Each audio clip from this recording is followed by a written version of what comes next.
Welcome to the Cedar Creek Bible in a Year podcast. Whether you are listening on your own, with a friend, or a group of friends, we hope this podcast helps you connect with Scripture and also enriches your relationship with God. Here are your hosts, Luke Shortridge and Andy Rechtenwald. Hello everyone, Cedar Creek Radio is on the air. I am Luke Shortridge, hanging out with Andy Rechtenwald. Andy, how you doing today? I'm doing great. How are you doing, Luke? Amazing as always. Great. We are in 2nd and 3rd John. We're going to do 2 books today because they're short, and we'll actually cover the entire 2nd and 3rd John books. How about that? That's 2 amazing. books for 1. You get your money's worth with this podcast. You definitely do. And you also get what you pay for. So I was thinking about, these letters are short, they're direct, they're to the point, and it was making me think about email. Because email is short communication, direct. You know, have you ever got like a 5-page email? Yes. Oh, They're terrible. it's the worst. What's the point? Yeah. So short emails Okay. is definitely the way to go. But I was thinking about accidental reply all emails. No. Eric, I thought you would love this one in That's particular. like swearing, like the worst swear word ever. Eric is I've our heard. communication director here at the church, and he loves reply all emails. He does. He encourages it. It's crazy. No, I don't. I hate So instead of going the trivia route today, I did a search and I found it, gizmodo.com. These were reply all email stories people wrote in and shared with them. So they had like, thousands of stories and they picked out the best Good. ones. I thought you were going to just like say, hey, we're going to give Eric 10 minutes to rant on why he hates reply all. And then Eric, every please- listener would please- stop listening. Please feel free to jump in. You're going to need more than 10 minutes, that's for sure. Yeah, no doubt. Have you guys ever had a reply all situation yourself? Where you accidentally did it? Where either you did or you were on the thread? Yes. But it was never really bad. I accidentally replied all to an email once, and it was an accident. And so then just because I knew it would tick Eric off, I replied all again to apologize to the entire Cedar Creek staff. I think I sent you a text message. He right? did. Dude, That's you just awesome. replied all. Oh, crap. Then I sent him like, hey, guys, I'm really sorry for replying. I know it wastes a lot of people's time.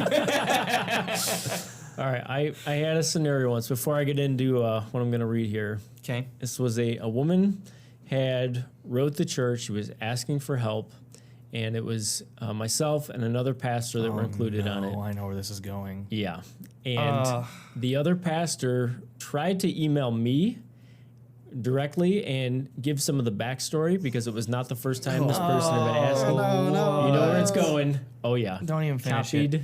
It hurts just The woman. Oh, man. I was cringing. It was like watching a car accident unfold that you could not stop.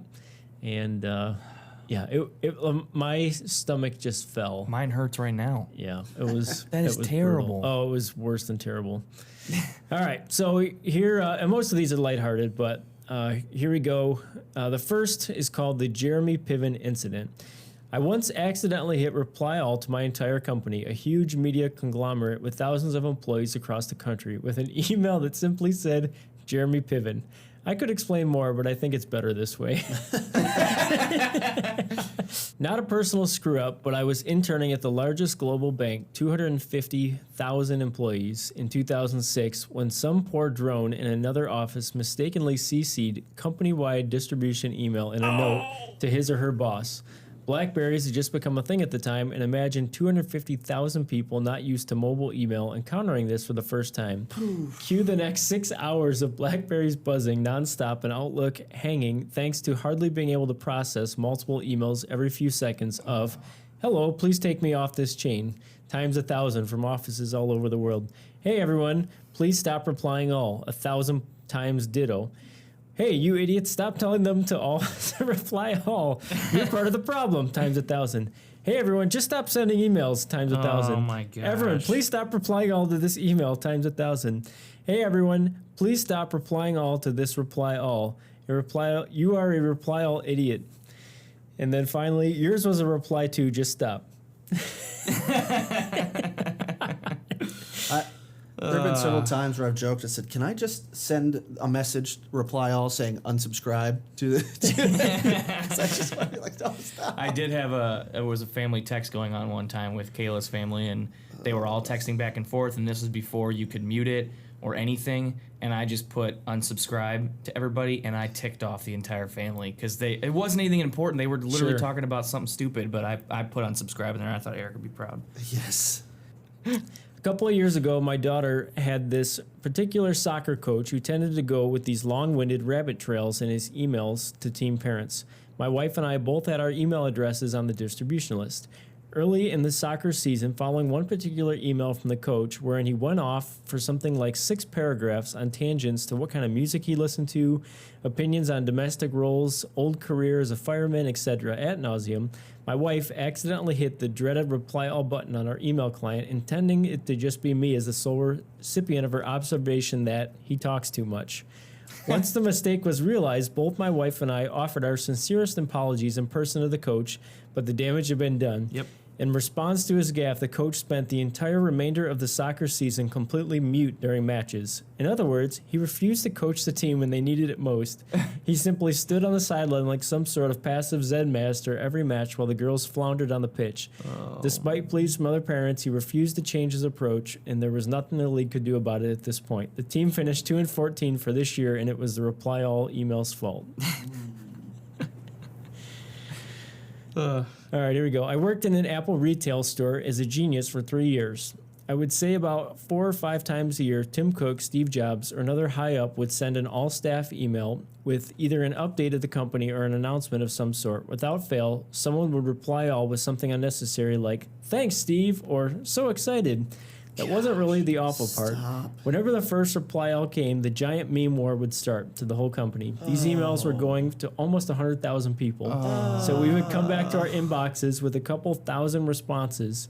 It was pretty entertaining reading the stupid stuff people were saying, and it was equally funny seeing corporate IT telling everyone to stop replying all. Apparently, Apple doesn't have the ability to shut down these email threads either. Okay, that's pretty amazing. Literally, if there was somebody who came up with an ability to remove the reply all button from people's computers, like, I would buy that. I would really buy that. And I Not would even send Apple it to can do people. that. Like, the biggest issue is, just like you said there, if you send it to 100,000, you don't realize how many people are receiving your reply all. Right, totally. And how it does not apply to anybody. Like, imagine how self-centered that is when you send a meme. And I mean, I've been there because I try to be funny sometimes. You know what I mean? Like, Yeah, hey, right. this is so funny that 100,000 people need to see this. Not No. Stop. Well, All right, last one. Step 1, accidentally clog the office bathroom to the point of overflowing. Step 2, covertly sneak into the other bathroom, retrieve plunger, and attempt crisis control. Step 3, find the plunger requires intense amount of upper arm strength to be used properly. Shamefully visit HR rep and accountant and plead for their help. Step 4, accountant fixes the overflowing toilet. Step 5, email both HR rep and accountant briefly referencing the incident and thanking them for their help. Step 6, HR rep accidentally responds to that email by replying to all in a different thread, which included one of the highest managers at a very important company. Step 7, HR rep calls me in a panic to apologize because now the very important manager guy has to know about what the bathroom incident is. Step 8, conduct a less embarrassing version of events to tell him. Step 9, die of ultimate shame. Brutal. that stinks. Yep. All right. Well, let's go ahead and get to 2nd and 3rd John. These are short books. We'll go ahead and cover them all. But Andy, give us a little context and background. So the purpose of the books, essentially, to urge Christians to love one another. Big surprise. And then beware of deceivers, which we see a lot of that in the New Testament, so the false teachers and whatnot. The author is the Apostle John, same author as 1 John and also Revelation and the Gospel of John, writing to 2 different people here. The book of 2nd John is to what he calls the elect lady, which it probably refers to the church in Ephesus. It's just very colorful language to use. I thought it was a specific person. So that's what I thought too, but they say because of his use of the plural throughout the letter, it's not a singular use through his grammar, so that would probably refer to a church, especially since it's the bride of Christ, et cetera, et cetera. The 3rd letter is to Gaius, and it's a very personal letter written to one person. Yeah. We'll get more into that later. Date of writing near the end of the 1st century. Setting again is Ephesus, same as 1 John. In 3rd John, Gaius, the person that is receiving the letter, is having problems with a man named Diotrephes. We'll get into that later. Yep. The mega themes of both books, we'll see that truth of Christ is eternal, that we need to loving others and obeying God are one and the same. You can't obey God without loving people, and vice versa. That there's false teaching everywhere, and specifically in 3 John, that Christians need to be steadfast in the face of opposition. So in 2 John, we'll go through the process of looking at John's love, what he thinks about love, John's request of the people reading the letter, John's concern for them, John's warning, and then John's farewell. And then finally in 3 John, he talks about supporting traveling Christian workers, or itinerant preachers, we might call them today. And then how church discipline is necessary for a healthy church, and that how faith is proven by our actions. Good stuff. So we're going to go ahead and dive into our books at this point. If you want to, you can pull out a Bible and follow along with us. Or you can switch over to a Bible app. We're going to be in the New Living Translation. We're also going to have some questions as we go along. Feel free to stop the podcast and journal. Or if you're listening with a group of friends, maybe you're listening in the car with other people around, you can pause the podcast after the questions, discuss them yourself, and then we'll do our best to answer. So we're going to go ahead and read the whole book of 2 John right now. Greetings. This letter is from John, the elder. I am writing to the chosen lady and to her children, whom I love in truth, as does everyone else who knows the truth, because the truth lives in us and will be with us forever. Grace, mercy, and peace, which come from God the Father and from Jesus Christ, the Son of the Father, will continue to be with us who live in the truth and love. How happy I was to meet some of your children and find them living according to the truth, just as the Father commanded. I am writing to remind you, dear friends, that we should love one another. This is not a new commandment, but it is one that we have had from the very beginning. Love means doing what God has commanded us, and He has commanded us to love one another, just as you heard from the beginning. I say this because many deceivers have gone out into the world. They deny that Jesus Christ came in a real body. Such a person is a deceiver and an antichrist. Watch out that you do not lose what we have worked so hard to achieve. Be diligent so that you receive your full reward. Anyone who wanders away from this teaching has no relationship with God, but anyone who remains in the teaching of Christ has a relationship with both the Father and the Son. If anyone comes to your meeting and does not teach the truth about Christ, don't invite that person into your home or give any kind of encouragement. Anyone who encourages such people becomes a partner in their evil work. I have much more to say to you, but don't want to do it with paper and ink, for I hope to visit you soon and talk with you face to face. Then our joy will be complete. Greetings from the children of your sister, chosen by God. There you go. That's the whole book. That's the whole 2 John. Yeah, it surprises me to hear that some people think that it's an allegory for the church, because it just seems so personal to me. In my Greek class, I was given the task of translating this entire book, so I had to come up with the New Living Luke translation, and word by word try to translate out. It took a couple weeks. Sure. And I'm no Greek scholar or anything like that, but I think it could be a house church, and that's what we believed, or at least when I looked at it, that's what my class consensus was. So it could be both. It could be either. No matter exactly who it is that he's writing to, the principle I think that he is saying here is, and it's one that's reinforced again and again in the New Testament, live as people in the light. Watch out for false teachers and people that would try to pervert or change the gospel. This was happening quite a bit in the first century. So he's saying, preserve the doctrine and follow God. Live as someone who loves deeply as Christ loved you. We talked about that a lot in 1 John, and I think you continue to see that theme in 2 John, 3 John, Jude. It's a very important theme for the early church. Yeah. Back then, they didn't have they didn't have obviously the New Testament combined into one document, and so the authority of the apostles was extremely important.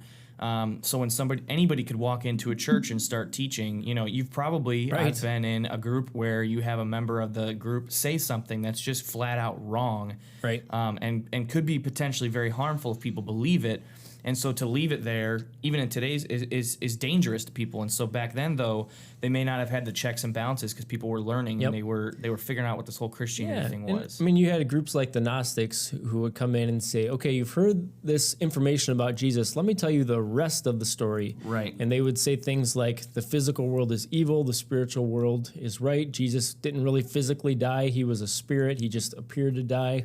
So they would just tweak and change the story to meet different types Yep. of needs. And the apostles were the ones that were given the task and the authority to stop false doctrine and false teaching from spreading and taking over the church. Sure.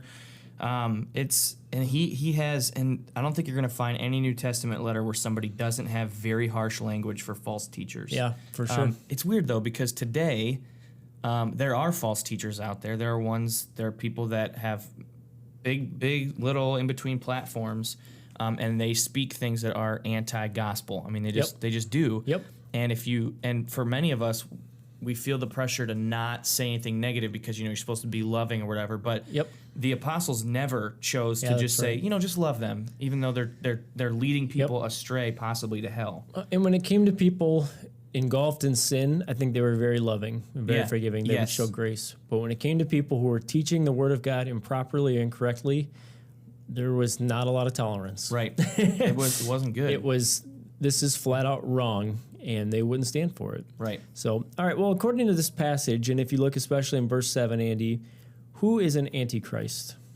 This is interesting because It is if interesting. you ask most Christians today, if you ask them the Antichrist, they would give you one individual. Yep. But that's not what you see here. Instead, it's a person. It's a false teacher. I mean, the Antichrist. Let's read verse 7.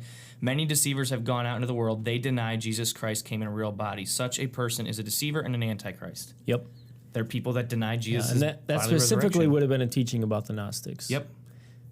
So That's is there one antichrist, or no. is there? There's many. There's many. That's right. A lot of people don't know that. Yeah, I'd say the majority of the Christian world has that wrong. Right. And in Revelation, it does speak of an antichrist that would Right. come. So maybe you call him the chief or whatever else. Final, yeah. We'll get into that a few shows from now. Yeah. There's a lot of widespread speculation about that, but I think that John is clear that there are people who are working contrary to the gospel. And if you're preaching something different than the message of Jesus, then you are opposing the gospel, and in that case, you are an antichrist. Right.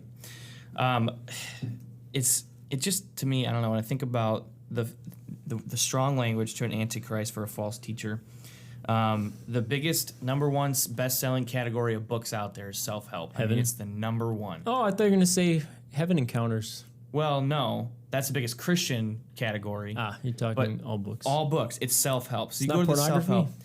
It's not that I know, not pornography. But if you go to like Barnes and Noble, or you actually go to an actual bookstore, and you see how massive this category is of self-help and be the better you and all that stuff. Yep. All you have to do is read like the jacket of the book and figure out that this is just ridiculous. You start with saying like, find your inner you and start with you and make a better you and you will be okay. Yeah. And for a Christian to read that and ingest that is pandering to an antichrist, in my opinion. Like, I just don't see anything in Scripture where it's like, you're really good on the inside, and you just need to make yourself even gooder.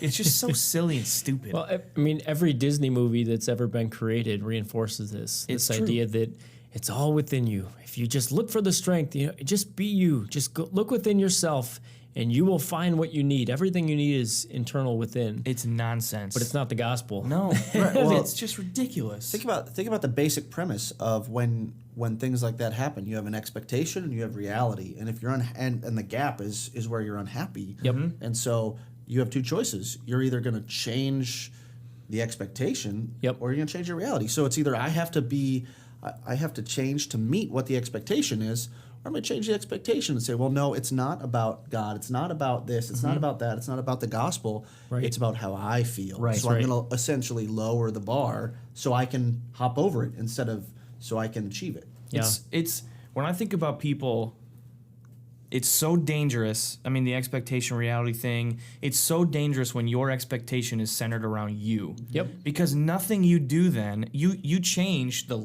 what's required of you, you change what's expected of you, and then you could do whatever you want because you can rationalize it using whatever you want. Yep. So when you set the standard as your own self, you can never improve, you can never get better because you're already fine. It's okay. It's getting worse and worse, and that's why all these people can write these books, which clearly hasn't helped self-image because depression is skyrocketing and all that. Like, it's not helping by reading these stupid books. So I'm pretty passionate about it because I've seen it in people, especially people my age, that don't want to hear that they're sinners. They don't want to hear that they have a problem. They just want to be told that everything's okay. Nobody wants to hear that their desires are evil. Right. Everybody wants their desires to be whatever it is that they want, for that to be pure and right and a noble pursuit. But they're not all noble pursuits. That's the problem. Is if you look at the gospel and you look at the standard that Jesus has, you were created on this planet to be known by God and to know him, to serve him and love him and to show his love to other people. That is his plan and purpose for you. And if your deepest desires is something different than that, then it's not the gospel. Right. And I think that people, a lot of times, Christians today, want to make the gospel palatable to everybody. Yep. And they think that it's not supposed to offend people. But it is clearly the most offensive message you can have to somebody who sets their own standard. Yeah, why did Jesus say, I came to bring a sword, Exactly. not peace? To divide Jesus homes. knew it would be divisive. Right. Yes. Yep. Absolutely. Good stuff. All right. Well, let's go ahead and jump an entire book. 3 John. Andy, you want to read it for us? Yep. Go for it. This letter is from John the Elder. I'm writing to Gaius, my dear friend, whom I love in the truth. Dear friend, I hope all is well with you and that you are as healthy in body as you are strong in spirit. Some of the traveling teachers recently returned and made me very happy by telling me about your faithfulness and that you are living according to the truth. I could have no greater joy than to hear that my children are following the truth. Dear friend, you are being faithful to God when you care for the traveling teachers who pass through, even though they are strangers to you. They have told the church here of your loving friendship. Please continue to provide for such teachers in a manner that pleases God, for they are traveling for the Lord, and they accept nothing from people who are not believers. So we ourselves should support them so that we can be their partners as they teach the truth. I wrote to the church about this, but Diotrephes, who loves to be the leader, refuses to have anything to do with us. When I come, I will report some of the things he is doing and the evil accusations he is making against us. Not only does he refuse to welcome the traveling teachers, he also tells others not to help them.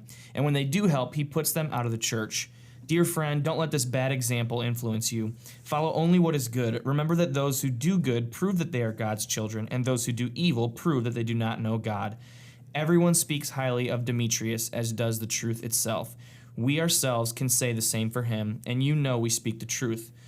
I have much more to say to you, but I don't want to write it with pen and ink, for I hope to see you soon, and then we will talk face to face. Peace be with you. Your friends here send their greetings. Please give my personal greetings to each of our friends there. All right. So this is obviously a very personal letter written for a very specific purpose. Sure. He's not getting too high in the sky, but it's very specific things that he's dealing with. But I do think that we can kind of glean some truth and some wisdom from this letter as well. So I don't know, one thing that stands out to me is I think oftentimes, again, we're so hesitant to disagree with anybody, and rightfully so, we're hesitant to name names. Sure. But John names names. Right. Yeah, he does. He goes right after this guy. Yep. And he's a leader in the church, so he's somebody who should be held in high honor. I guess he's an apostle, so he can do what he wants, but I wonder what exactly was going on with this guy, Diotrephes. What did he do and say to these traveling teachers? Or that he was so against them for some reason. Yeah, I mean, was it like jealousy, or, he didn't want to share the platform with others? It could be. Not that that would ever happen in churches today. But, no, never. Yeah, it's, the first century was the wrong time to screw up, because if so, your name gets immortalized in the Bible. Today we screw up and it just gets, we move on with our lives. Right. But then on the flip side, you have this dude Demetrius, and we don't really know what it was that he did well, but he's held up as somebody of high praise. Everyone speaks highly of Demetrius, so some of the theories out there. It's that like everybody loves Raymond. Everybody loves Demetrius.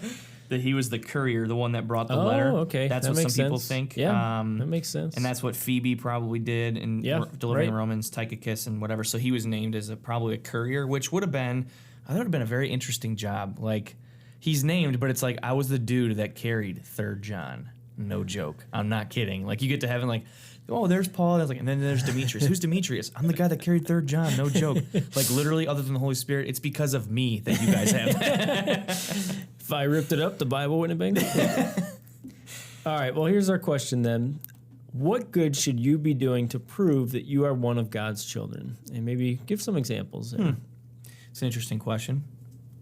I think for me, it's about caring for people. I don't remember where I heard it, but I heard a speaker once say that you should look for 5 to 30-minute opportunities to do good with others. Yeah. That if you can find, if it's only going to take 30 minutes of your time or less, that you should always say yes, because a 30-minute investment in somebody else is always worth it. If it's going to take years and drama, it may not. I mean, you can do what you can to help everybody, but at some point there's a limit to it. Right. But if you think about, man, I have an opportunity to help somebody, and it's going to be a half an hour or less, you should always say yes. Sure. Yeah, I agree. I think it starts with, John would say love is to start with love, and what does that require? What does it require of me every day? So if you get asked of a favor, I think that's a good thing to do. I think if you can go out of your way to be nice to anybody, Yep. I think people underestimate how much your body language and the way that you approach people can affect their day. So I went in before we got here to record today. I went in and grabbed a drink from a gas station, and I walked up to the counter, and the guy said nothing to me. And then didn't tell me the price, didn't make eye contact. Okay. So then I'm like, okay, so I'm paying for it. And I left feeling like that guy, either A, he hates me, like literally looked at me and said, I'm gonna hate this guy and it's gonna happen. Or he hates he hates the Indians because I was wearing Indian propaganda. Or Makes he sense. just maybe he just had a bad day, or he's really, really shy or something. I don't know. But I know that if I left feeling like, gosh, I don't want to go back there. Right. But I feel like I've encountered people at coffee shops or at Chick-fil-A most predominantly, where they're just really genuinely nice to you and you feel good about it. And then you leave and oh, wow, that was great. I think that's those little tiny things sometimes can make a huge difference. Yep. My men's group right now, we're going through a book called The New Gold Standard. Okay. And it's written about the Ritz-Carlton Group. Who, Okay. When you think about Ritz-Carlton, you think about over-the-top service. They kind of pioneered, similar to Chick-fil-A, that in their field, they are known as the ridiculous gold standard in serving. And one thing that was interesting, they empower every employee, not just supervisors, without asking permission. They can spend up to $2,000 to help someone have a great experience. That's no incredible. questions asked. That's incredible. $2,000. And I've never stayed at a Ritz-Carlton. I don't know if either of you guys ever have, but No. the one guy in my men's group has, so we were just asking him about it. And we said, how much did it cost? Because I have no idea. It's totally out of my range of what I would normally do. Right. So he said, it was like $250 a night. And I thought, wow. So if someone is spending $250 a night, an employee could spend up to $2,000 to help that person. Man, what do they do? What is that? It doesn't seem to make financial sense, except when you realize that person is probably going to tell 10 friends. Right. And they're going to tell friends as well. And I'm sure they see it as advertising or whatever else, that there's no limit on doing good. There's no limit because there's a multiplying effect that happens. And I think it's the same with us in the church, that when we show someone God's love, even if it doesn't make good sense at the time, there's a multiplying effect that happens there when you're representing Christ. Yep. And what happens. So, I agree. Cool. Cool. Good stuff. All right. Next question. How might people in the church negatively influence us, and how can we protect ourselves from that? I think one thing is I guess I'm harping on this now at this point, but it's just bad teaching. It's Reply all emails? I'm just kidding. potentially with Eric bad just teaching sighed. in them, a double whammy. No, I think I've been a part of life groups where somebody says something and it's not like they're asking a question, or misunderstanding and saying, I think this means this, and you're like, well, no, not really. Yeah. That's learning. That's okay. Right. But when you have somebody that you go to their group or whatever, and they just they're teaching just garbage, and they're saying it with authority over people that trust them. Sure. That's where I think a lot of us, most Christians have discernment, even if it's not one of their top gifts. Yep. It's when you feel like that doesn't sound right. That's when you should be like, okay, what are they saying here? Because if it Yep. doesn't go in line with the gospel, it's not a truth. So And we should always be putting our leaders under a microscope and questioning what is being taught. If you hear something that this doesn't seem right, go to the scriptures. Right. Look at it yourself. Don't just take other people's word for it. I agree. I was teaching a college group one time, and it was our first meeting together. So we had like 20 people there, all different backgrounds and whatnot. And we were just going through some preliminary stuff. And the one guy raised his hand. He said, "Hey," he goes, I'm new to the church. I'm living with my girlfriend right now. Is that going to be like a problem?" And before I could answer, another kid spoke up. He's like, "No, man, they're real cool about that here. Like, they pretty much just talk about the 10 Commandments. But after that, everything's fair game." And the guy's like, "All right." I'm like, hold on. I don't want to get fired here. Wait a second. Let's slow it down here. We're going to have a real conversation about this. But there's so much potential for bad teaching to just happen. Yep. And we have to continually take everything back to the scriptures. We have to continue to go back there and hold ourselves and our leaders up to God's standard. Yep. And I think, again, it's okay to, when you don't understand something, to ask questions, but people that teach under this, when they teach with authority, that's where you have to be like, okay, Yep. this doesn't sound right. How, and that's where you ask those kind of questions. Yeah, I've spoken with some of our worship leaders, because right now, currently at the White House campus, our arts pastor is not our chief worship leader. So we have different people that rotate through, and we've had weekends where it's all females, which is awesome. It just changes the dynamics and everything of it. Sure. But I've spoken with our worship leaders and say, you are the face of the church. They have more face time than I do. Right. Other than whoever's delivering the message that day, that is the person that our audience is looking at and identifying with. And there's a lot of weight that comes with that. And when you represent the church in that capacity, everything that you say on the stage and off the stage gets taken as gospel. It's a big deal. Yeah. It's a big deal, exactly. And it should be, it's a great responsibility, and it should be humbling. But that's what it means to be a spiritual influencer, that you are judged at a higher standard. Yep. Cool. Good stuff. Well, these are short little books. We were able to cover both of them, which is awesome, but doesn't mean you can't go through and reread them again. Right. Hey, they're short. You can read them both in one sitting. And I think they're fun. Me too. I liked them. I like just how the Bible doesn't clean stuff up. It's just like, some of these books, like Romans, is like, Paul thought through this book and took a ton of time, and the Holy Spirit's helping him write it, word for word. And these are just two letters that John fired off, and they're immortalized in Scripture. It's just, that's what, to me, is cool about the Bible. It's fantastic, is how real it is. All right. Well, Andy, do you have any conclusions or any parting shots for people? I think that Christians would do well to study doctrine, to understand the teachings of the Bible, to understand what the gospel is and how it affects everything. Because then, when you're in those situations that we've talked about, you can speak with authority and say that's not not where we're at, or encourage our leaders when they do speak truth. And you could say, no, that's the truth because whatever. But so many Christians are. So many people nowadays they just want the quick 5-minute answer to something rather than a deep, well-ingrained study. Do you have any suggestions for resources for people who are interested more about doctrine or? A good systematic theology text goes a long way because you can use that for the rest of your life. So there are plenty out there.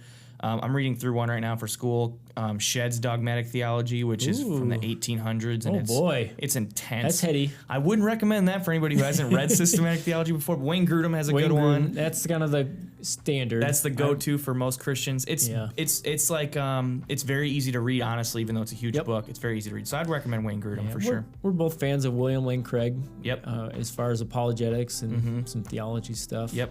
Definitely. There's some good ones out there. So cool. All right. Well, if you'd like to get a hold of us, you can find us on Facebook, Luke Shortridge, Andy Rechtenwald. We will accept your friend request as long as you are not a spam account. You can also email us, podcast@cedarcreek.tv. If you like the podcast and you're ready to take our podcasting relationship to the next level, you can rate us on iTunes, write a review. That helps other people find the show, which we appreciate. You can share the link on social media. That helps other people find the show as well. And if you have any complaints, you can email us. If it's good stuff, then you can use those other channels. So, there it is. Awesome. All right, Andy, what's up next? Jude, it's going to be great. All right, guys, we'll talk to you later. See ya. Bye. See ya.